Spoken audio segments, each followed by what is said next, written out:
jotaay bi ma jeexalee fan yi yàggul dara coowal trafic de visa ci kenn ci activiste yi ci réew mi bokk mouvement Y'en a marre nekk artiste rappeur en même temps ñu koy wax Kilifeu xëy nañ rek gis ci yéenekaay yi ne dañ ko jàpp la main dans le sac ci maanaam trafic goo xam ne daf ko doon def ci wàllu visa ak kum ko sekkaloon ci biir oto. vidéo yi nit ñi gis ko coow lii bëri waaye yow nga am gis-gis gën ca am. ndax yow moom doon na bësee gis-gis lu mën a xew lu na rek moom ku dem sa mur nga posté la nga ca xalaat. wala explication yaa ngi cee laaj wala gis-gis maanaam yaa ngi ca am. alors lan moo. ku ma ci tànn rek nga wax ma wala. waaw lan moo sous-tendre keroog imaam génnee gis-gisam ci coow loolu noonu it boo ko mënee fàttali nit ñi yow lan moo ci nekkoon li xaw a lënti sa xel ak nag nga jàngatee mbir moomee nga xamante ni boobu ba tey coow li xaw na sedd mais nit ñee ngi naan complot la ak du complot am na lu ci rax imaam ñu dikkaat ci. waaw man xam nga loolu lu tax ma waxoon ci parce que dama gisoon ne benn événement public la boo xam ni du lu woyof ndax ki mu dal dafa nekk koo xam ni comme li ñu doon waxtaanee sànq te moom tam yàlla may na ko ci wàllu mu doon yëkkati benn discours ci wàllu réew mi ak yelleefu sénégalais yi ak tamit luy yokk réew mi lépp loo xam ne daal wàññi jaay doole bi nit ñi et cetera et cetera donc lépp lu jëm ci combat citoyen et cetera ba siiw ci loolu ba loolu ñëpp xamal ko donc day attirer attention nit ñi muy man muy keneen même ñi waxul li ma yëg nañ ko ñoom parce que ils se disent tiens mais kii dama ko doon suivre mu yëkkati ay combat yu li tubaab di wax légitime yu jaar yoon yu mucc ayib wax dëgg yàlla dëkk bi na tegu ci yoon bonne gouvernance buñ jël alal bi ko saax-saaxee nangam kon kooku soo ko déggee ñi wax ci benn vidéo wala benn audio di ko tudd ci loolu moom ci boppam nga dégg ko mu toog di wax nga xam ne moom mi moo wax jusqu'à preuve du contraire nga xam ni dañ naan lii montage la te dégguma ba tey ñu ne montage la ñi ko defoon tam sax génnewaat beneen pour wane ni am nañ sax beneen moom ci boppam tam Kilifeu mu génn c'était très bien expliqué wu ci bu njëkk bi wax ne non du woon affaire yi muy wax affaire oto laa séq ak moom et cetera ko ñu génnewaat beneen vidéo dégg ko muy wax affaire visa boobu loolu effectivement ni ko ñeneen yëgee ak man dama ne lii moom lu doy war la parce que kii lu muy woote bu fekkee sañ na tam def lu mel nii problème am na. paradoxe am na te tam man nanguwuma moo tax gisoo man du ma activiste opposant je suis activiste tout simplement c'est-à-dire que ni du ma nangu ne ñi nekk ci nguur ñooy seytaane yi le manichéisme lépp lu bon ak bépp nitu caaxaankat rek mooy ñi nekk ci nguur gi lépp lu ñu def lu bon la ay nitu caaxaankat lañ lépp loo xam ne lu baax la ak nit ñu baax ñi mooy ñi nekk ci opposition beeg mouvement citoyen man loolu su ma ko waxee bu ma deewee fu ma jëm damay xool ku nekk jëmmam ak ay actes yu muy posé ak li muy def ma atte ko ci base boobu ba gis leneen kon tamit Kilifeu du échappé loolu Kilifeu demaluma fenn ba ma sañ a tey yëkkati sama kàddu critiquer président Macky Sall ci affaire bourse d'excellence ma ne ko attention ci critères yi ba pare Kilifeu def loo xam ni jubuma ma ne noonu naa ci mandu parce que dafa opposé Macky Sall man loolu du sama doxin. impartialité. ah oui loolu mooy éthique islamique man loolu la ma jàngal. D'ailleurs ba ma duggee aar lu bokk ci affaire pétrole bi après génn jafe-jafe yu mel noonu laa fa amoon waaw ba ma génnee nag damay jéem a nekk gor li ma séq ak ñoom ci biir du ma génn ci biti di wax. rafetal voilà mais dugg naa beneen mouvement citoyen défense du littoral ñu dugg ci biir ki ko jiite ma gis nu muy doxaleek nguur gi ak yu mel noonu ma wax ko ni lii jaaduwul démissionner parce que du ma ne lii laay xeex ñëw fekk fi loolu nangu ko nga gis boo génnee xoolal nit ñi ñëw sa kër ne la wax nga dëgg waaye man leen waaye boobu nag moo ma jaaxal. voilà léegi nag moo tax bu ma gisee loolu ma def sama poste wax Kilifeu ne quoi li ma lay conseiller mooy d'abord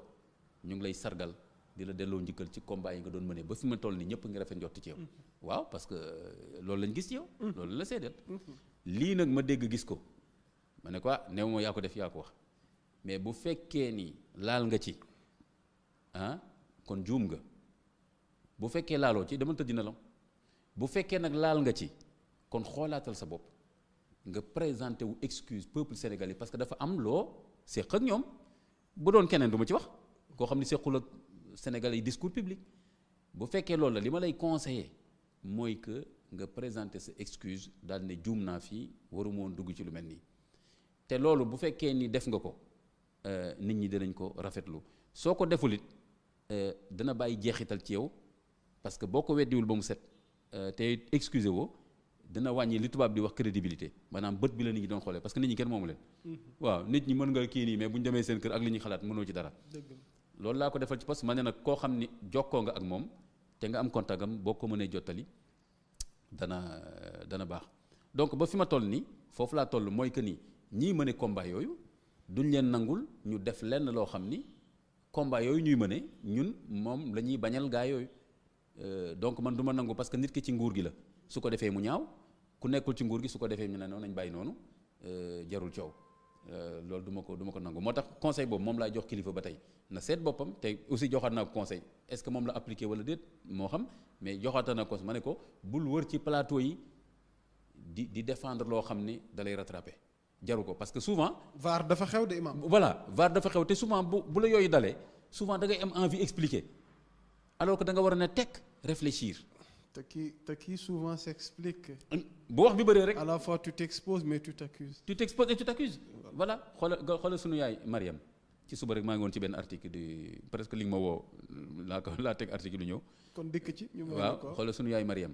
bi mu imbee xale yi bi mu juree Isa ndeysaan coow la te amul baay. cee coow loolu. mu jël xale bi teg ci berceau. di dem xam nga ci mu doon dem ci sëriñ yahudi yi baay yi nekk ci jàkka ji mu ci ñoom la jëm parce que foog ñooñu àtte mbiram ñooñu ñooy borom xam-xam bi ñooy sëriñu yahudi c'est des rabbins ruhban mu jël ko di war a dem avant muy dem baat bi ko wax tafsir alquran wuute na ñenn ñi ne Jibril moo wax ak moom ñenn ñi ne Isa man sama préférence mooy ne Isa moo wax ak moom ci biir bi bu mu nekkee ci biiru yaayam moo ko ne tey na nga wooru wax inni nazartu li rahmani sawma falan ukallima al yawma insiya tey koo dajal rek ne ko damaa woor bul wax ba ñëw léegi xoolal sunu yaay Mariam lu tax ñu ne ko bul wax xam nga lu tax mooy li nga wax léegi loolu lañ ko doon bañal expliqué wu bu wax ji bëree rek détail voilà su fa ñëwoon naan waaw man xam ngeen ni man dañ maa siif man kay yàlla xam na ni man xale bi nangam naam rek nga gis ne payi dañ ne kii nitu caaxaan la rek ndekk li mu nekkoon ci jàkka ji fii yëpp waaye mu ne tekk boobu moo ko jig xoolal bi mu ne tekk déjà dafa nangul yàlla baat bi ko wax mu xam ne lii ci yàlla la jóge mu nangul ko ñëw ne tekk xoolal bi mu ne tekk am na solution parce que Mariam ci boppam moom xamul ne bu waxul xamul luy xew de dafa nangu rek nangul yàlla rek moo am solo nangu rek mais bi mu nangoo moom ci boppam Isa bi muy wax ak nit ñi moo ko déggandoog nit ñi attention c'est très important loolu moom nit ñi ñoo ko déggandoo loolu gëm yàlla rek moo ko may mun a tekk bët yaa ngi taa mi ngi bëgg a wax may leen ma wax mais xoolal ndax tuuma gi rëy na mais ñu ne ko noppil comme yaayu Moussa bi ko borom bi ne boo jaaxlee def ko ci berceau nga sànni ko ci ndox mi xoolal bi mu koy sànni ci ndox mi alquran mi ko nett ne mi ngi bëgg a yuuxu kañ sama doom di ñëwaat rek yàlla ne ko muñal boo muñul rek du ma ko dellu si mu bañ a yuuxu oui donc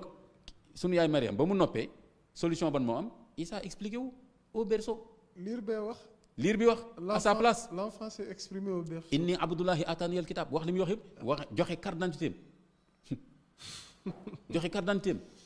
man maay diw maay nangam Mariam mi ngi dégg la même chose avec les autres témoins moom ci boppam nga moom gën a yokk mu ne cëy léegi xoolal su bañoon ne day forcer wax lu ne mën na ko cay fekk kon moo tax ma ne ko conseil bi ma lay jox bul wër plateau yi di wax parce que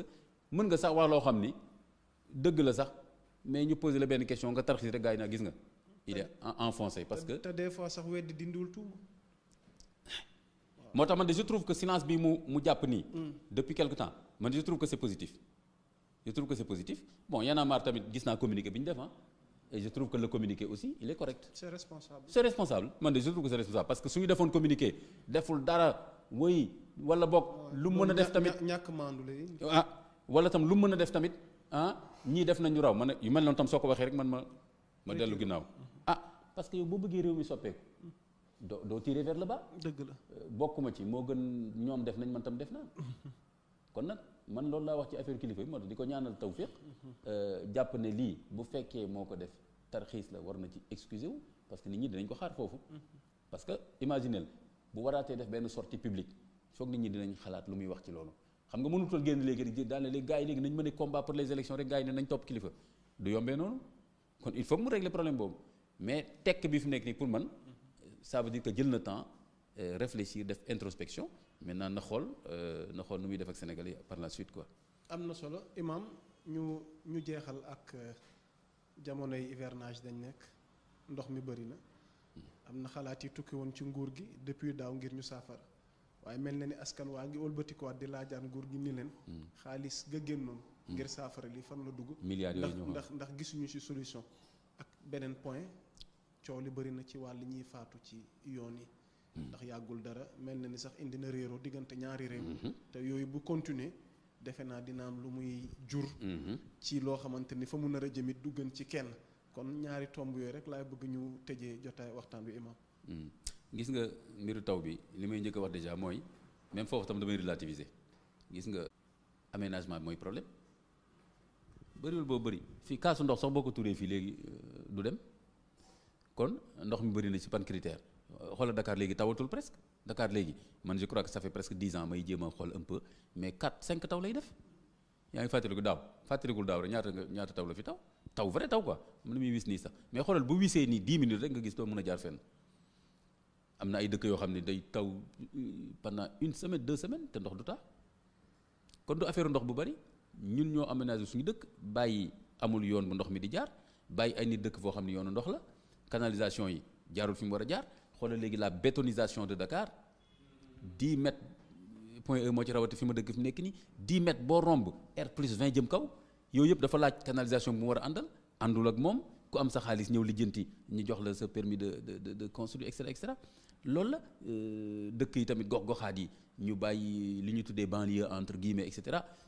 xoolal ni ñu bàyyi nit ñi lu ñuy sànce et cetera amul ay investissement yu lourd yu ñu war a def ci affaire canalisation man maa ngi fàttali bu ñu nekkee Maroc ñun Sénégalais yi dañu ko doon wax ñu ne xoolal naari ni ñuy def nii moo jaadu am na quartier bu bees tàq boo xam ne suñu kanam lañ ko tabax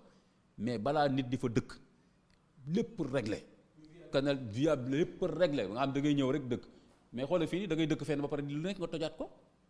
nga jékki-jékki rek daraan ñëw sax daal ne bon léegi sax dañuy toj fii parce que dafa gas di gasaat ci suuf et cetera désordre boobu depuis les indépendances kon loolu moo ñu dal léegi nag gouvernement yi gis nga li ñuy wax ci affaire xaalis bi xam nga xaalis boobu tam day ko relativiser rek xam nga budget wax la rek ak këyit da ngay dégg mës naa ko tuddee benn article sama post Facebook maa ngi ko tuddee woon le budget mensonger comme ni ñuy waxee publicité mensongère maanaam wax loo xam ne du loolu moo nekk dëgg-dëgg ci marchandise beeg yooyu budget mensonger itam sunu pays africains yi ñoo ci gën a fort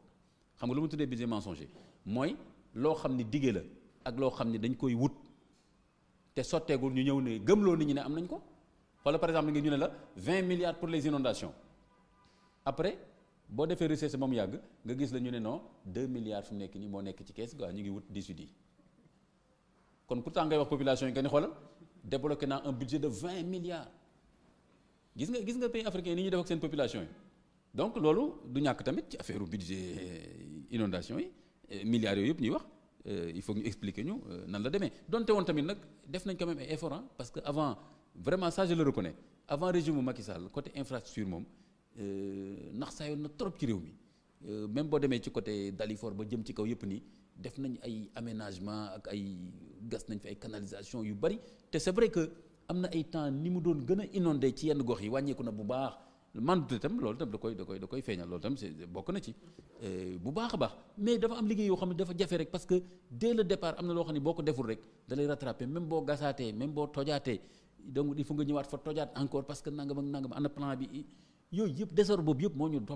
ñu topp mais am na lu bari lu ñu ci def mais nañ ko ne seen effort te xam ne yëf yi doy na waar te tamit nañu encaisser le fait que population yi mais koo xam ne da nga toog 1 mois mënoo teg tànk sa kër ndax ndox sa soxna sax mënul togg say doom ñi ngi am ay picc ndox kooku c'est normal mu mer kooku en tant que boo yoree pouvoir lu mu la mën a wax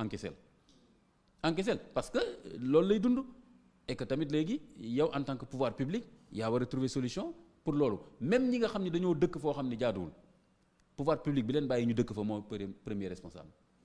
donc loolu il faut que ñu def ci effort. beneen bi nga mujjee wax ñu jeexalee ak yoon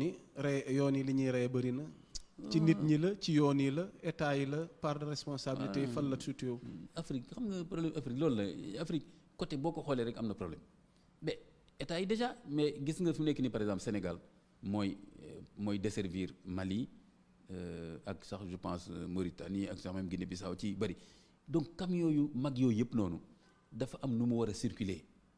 ak heure yu mu war a circuler et cetera mais camions yooyu itam noonu lañ leen bàyyee mais man développement local def naa ko donc dama doon dem ci région Sénégal et cetera mais chaque jour su ma gisee camions yi ni ñuy dawee dama naan bu amul 100 morts par jour ci tali yi yàlla ñu yërëm man dugg naa oto man sama bopp nii ànd ak chauffeur ñu dem ci benn projet ñu topp tali bi nii ma gis benn camion mooy camion yu mag yi nii chauffeur malien dama ko tudd rek mais jublu ma ci askan et cetera su ma leen yaayee itam yaay sama bopp parce que samay maama fa lañ jógee mais nag sénégalais la je dois tout à mon pays le Sénégal alors bi nga xamee ni xoolal ma jiitlante camion bi nii beneen camion beneen oto mooy oto bâche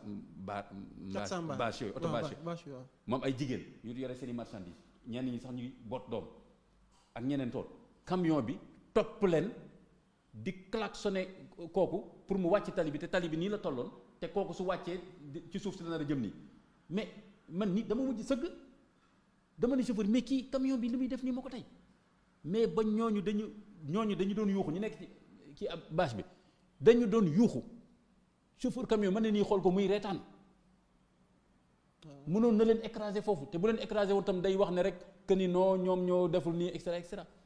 mais qu'est-ce que ça veut dire ça mais xoolal tamit camion xoolal en pleine ville c'est pas très normal ça en pleine ville ngandam camion di yéeg ci kaw taxi en pleine ville quand même il y a un problème. Le chauffeur somnolait au volant, il l'a reconnu. Mais voilà, il est honnête, il l'a reconnu parce que ñooñu nan lañ leen di liggéeyloo quelles sont les conditions de travail. ñu ci bëri dañuy drogué wu tox pour mën a dawal. waaw am na reportage gi ma ciy dégg nee nañ on ne les donne même pas le temps de pouvoir tey jii nii mën a noppalu fu ñu toll kar foo toll camion bi fu mu toll. dugg naa jógee Dakar di julli ji Korité wala Tabaski ma dugg benn 7 place jëlee ko fii temps yooyu pompier. ñu daw ba booru put ñu xam tali bi noonu ñu daw ba booru put maa ngi toog nii ci kanam chauffeur baa ngi toog nii ñu daw ba mu yàgg rek oto bi mel ne lu wàcc tali bi noonu rek bu fekkee yéegaat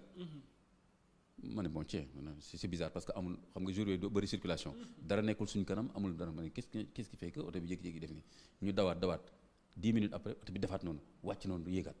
ma ne tiens ba tey sama xel demul ci xool chauffeur bi de maa ngi naan rek mais qu'est-ce qui se passe jékki-jékki am lu ma ne mais xool chauffeur ma ne nii yaa Moussa man maa la xoolal bu ma nee suuf xoolal nii la xoolal loxo yaa ngi lang ci volant bi nii maa ko dóor dama ko dóor mu ne nii mu ne ko mais yaa ngi nelaw mu ne maa nga baal ma de ma ne ko lii moo tax oto bi sànq ba di dafa wàcc rek nga redressé ko noonu kii bii mais troisième fois on va tous mourir ici ma ne ko arrêté mu arrêté oto bi ma ne ko mais lu xew nii mu ne ma ne Gambie laa jóge démb dama ne rek naa ñëw am lu ma wutaale fii ñëwaale comme Thiès laa dëkk ma ne ko loolu jaral na lu mel nii xam nga lu mujj def dafa mujj wàcc jël sa talaam dem sëlmu Afrique ngoo xool sëlmu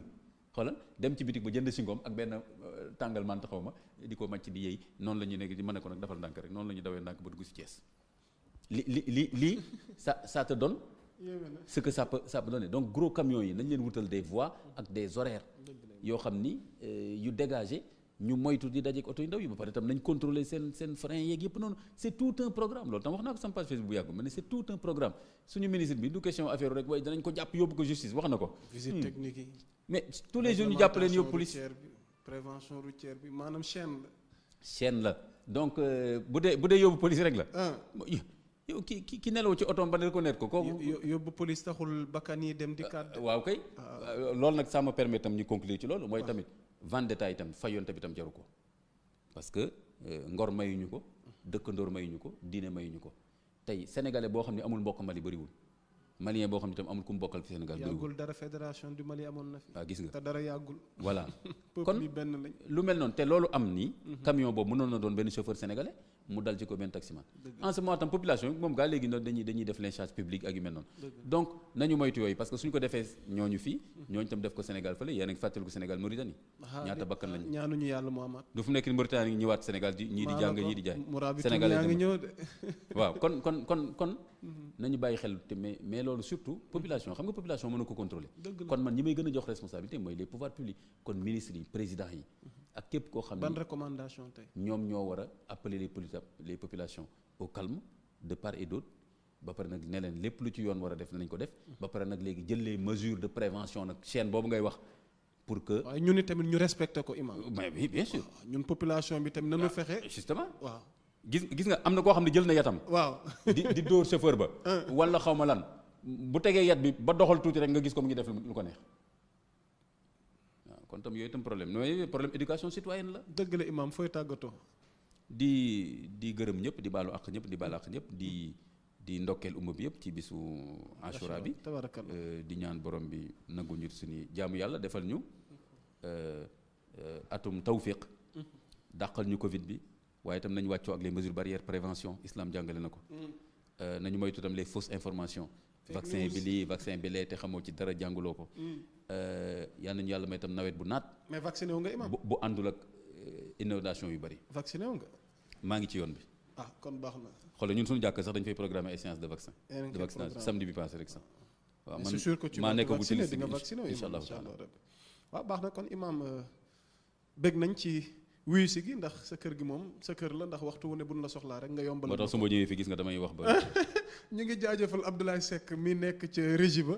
sama waa ji ma ko sonal di jaajëfal rédaction Sénégo bi yëpp administration bi kër gi di profiter de l'occasion di leen baalu ak te ñoom itam ñu baal ñu ci bés bii nga xamante ni bésu ngëneel la tamit yàlla defal ñu jàmm defal ñu tawféex. ko defee nag imaam yow laay bàyyi nga tëj rek ci ñaan gu am solo goo xam ne dina jëm ci ñiy teewlu aajooy faju mbas mi bu fi jugal tamit mu wàññeeku waaye ñu ngi ñaan yàlla mu jóge fi aajo yi tamit ci fànn gu mu mën a doon rek réew mi war a mën a neex donte jafe-jafe day gungee jamono it waaye moom benn équilibre goo xam ne tamit yàlla dina ci def sutura. ربنا آتنا في الدنيا حسنة وفي الآخرة حسنة وقنا عذاب النار اللهم إنا نعوذ بك من البرص والجنون والجذام ومن سيء الأسقام اللهم آمن بلادنا واشف مرضانا وارحم موتانا سبحانك اللهم وبحمدك نشهد أن لا إله إلا أنت نستغفرك ونتوب إليك سبحان ربك رب العزة عما يصفون وسلام على المرسلين والحمد لله رب العالمين damay ragal nag gars yi jam la après daal ne mais kii émission diine la wala kii la mais quand même nitu diine nga woo da nga koy bàyyi tamit ak terminologie am mais ñoom itamit ñu xam ni spirituel ak temporel diine ak jamono beneen débat gi di leen jaajëfal imam jaajëf di leen baaluwaat ak bu baax jaa ngeen jëf